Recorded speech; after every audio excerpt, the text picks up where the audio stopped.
আমার সন্তান আমি সারাদিন স্টিয়ারিং ঘুরাইয়া আমি ওরে লেখাপড়া করায় এখন সে বেকার ঘুরবে, তাহলে আমার লাভটা হলো কি? আমি চাই যে যেগো মেধা আছে একটা চাকরি হোক, আমার মতো কষ্ট না করুক। আমি মনে করি এরা যেটা করতেছে ভালোই করতেছে।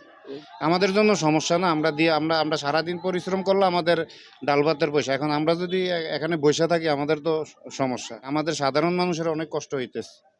আচ্ছা, ওরা আন্দোলন করছে যে কোটা ছাড়া মেধায় চাকরিটা হোক। জি তাদের আন্দোলনটা আপনি কিভাবে দেখেন? না, মেধার চাকরি যেটা, এটা আমি অল্প ছোট্ট একজন মানুষ, ওই হিসাবে আমি মনে করি যে মেধার চাকরি যেটা এটাই হোক আমি মনে করি আর কি। কারণ আমি তো অত শিক্ষিত না কোনো।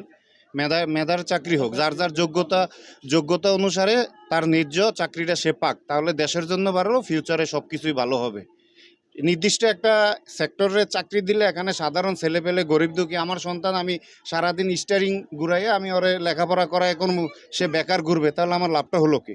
আমি পরিশ্রম করে ওরে লেখাপড়া করাইলাম, সে চাকরির জন্য ঘুরতেছে, তখন তো এতে তো আমি নিজেই আমি নিজেই তো তখন ওই ইয়ে হয়ে যাব, এই আর কি, ব্যর্থ।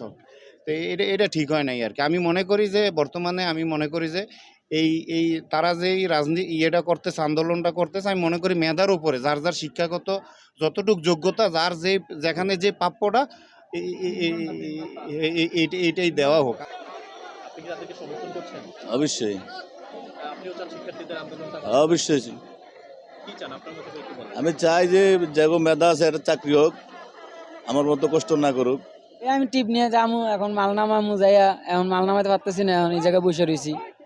ওদের আন্দোলন, এখন আন্দোলন তো মানতে হইবে। আচ্ছা, শিক্ষার্থীরা যে আন্দোলনটা করছে যে কোনো কোটা থাকবে না চাকরির ক্ষেত্রে, তাদের দাবিটার সাথে আপনি কি মত পোষণ করেন? আমি মনে করি এরা যেটা করতেছে ভালোই করতেছে। যে এখন মনে করেন এরা লেখাপড়া কইরা এরা চাকরি পাইতেছে না, যারা ঘুষ দিয়ে চাকরি পাইতেছে, এখন এটা এরা আন্দোলন তো করবেই অবশ্যই। রোদের কারণে খারাপ লাগতেছে, কারণ গাড়ির ইঞ্জিনটা হিট, এই গরমে বসে থাকাটা খারাপ লাগতেছে। আর আসি আধা ঘন্টার উপরে বসে এই জায়গায়, ওই যে ওরা ক্রিকেট খেলতেছে, ফুটবল খেলতেছে, এগুলা দিয়ে সময় কাটাইতে হইতেছে। একজনের বিবেক এক এক রকমের, ঠিক আছে। এখন আমার কাছে সঠিকও মনে হইতেছে, আবার রাস্তায়, কারণ ওনার একটা আন্দোলন করে আর অনেক মানুষের হয়রানি হইতেছে, এই দিক দিয়ে আবার ব্যাঠিক, ঠিক আছে। মানে মিলা জিলা দুনোটাই ঠিক আছে, ঠিক আছে।